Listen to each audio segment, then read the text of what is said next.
Você, crente, tenho certeza que você participa de 2, 3, 4, 30 grupos de WhatsApp, crentes também, grupo de Telegram e segue páginas na internet, Instagram, Facebook, Twitter, Getter e tantas redes sociais que existem. E nós estamos lá conectados com outras pessoas que também são evangélicas. E eu tenho certeza que nessas páginas, nesses grupos, diariamente acontece algum tipo de denúncia. Olha, cantor fulano se desviou, cantora fulana traiu o marido, traiu o namorado, saiu da igreja, voltou para a igreja.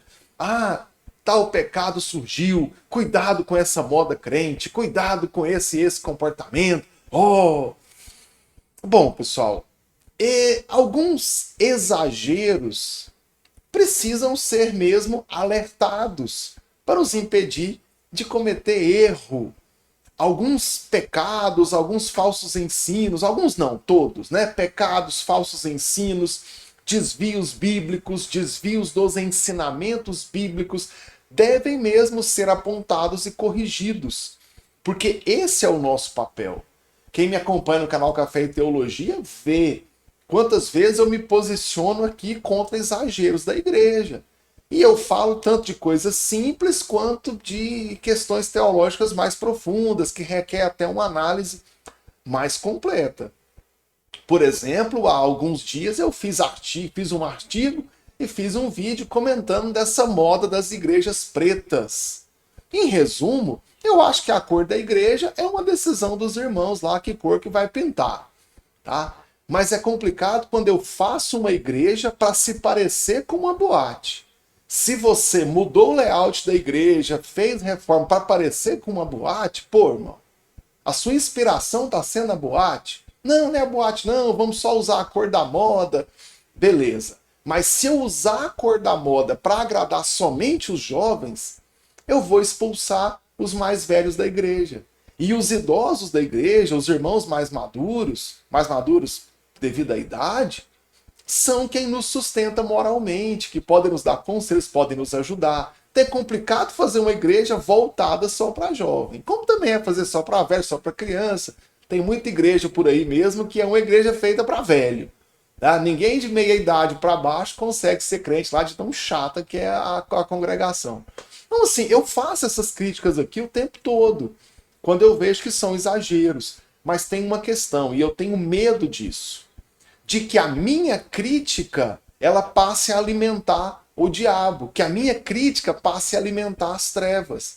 Então eu tenho esse cuidado para não ficar o tempo todo falando desse assunto ou divulgando casos específicos que muitas vezes ninguém sabia do caso, mas você fez questão de compartilhar. Nessa hora, a obra das trevas, que a Bíblia tanto usa essa expressão, as ações de demônios e do diabo no nosso mundo estão sendo divulgadas nos grupos gospel, nos grupos evangélicos, nas páginas evangélicas.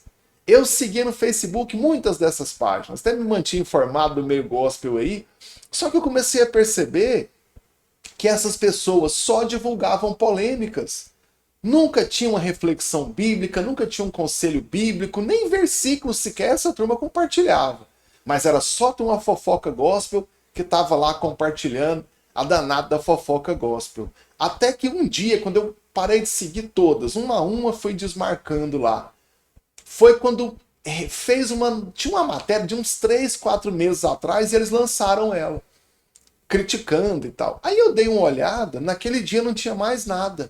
Aí eu falei, peraí, na falta de polêmica nova, os caras passam uma polêmica velha de novo para ter o que publicar.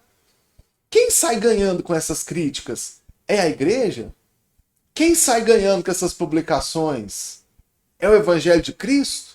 Não! É o império das trevas? É o reino do diabo? É o mundo? Aí você começa a perceber que pessoas não crentes ficam seguindo essas páginas para ter argumentos para criticar a igreja.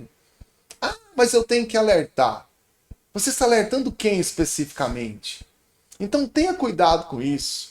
Eu sei que é um caminho difícil, eu não tenho uma fórmula mágica aqui de como você vai lidar com esse assunto, Mas antes de compartilhar uma fofoca gospel, antes de compartilhar alguma informação dessas aí, pensa nisso. Quem está ganhando com isso? É o reino de Deus? É o reino de Cristo? Ou as trevas? Anjo vem de mensageiro, tá? Lá no grego, é claro, para nós hoje, nem tanto na língua portuguesa, tá?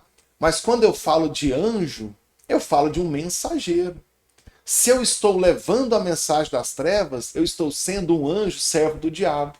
Eu estou sendo um mensageiro do inferno dentro da igreja, nos grupos evangélicos, nas páginas evangélicas. Então, pensa nisso. Cuidado, muitas vezes ninguém nunca ouviu falar naquela pessoa, mas já ouviu falar no escândalo, porque você divulgou o escândalo.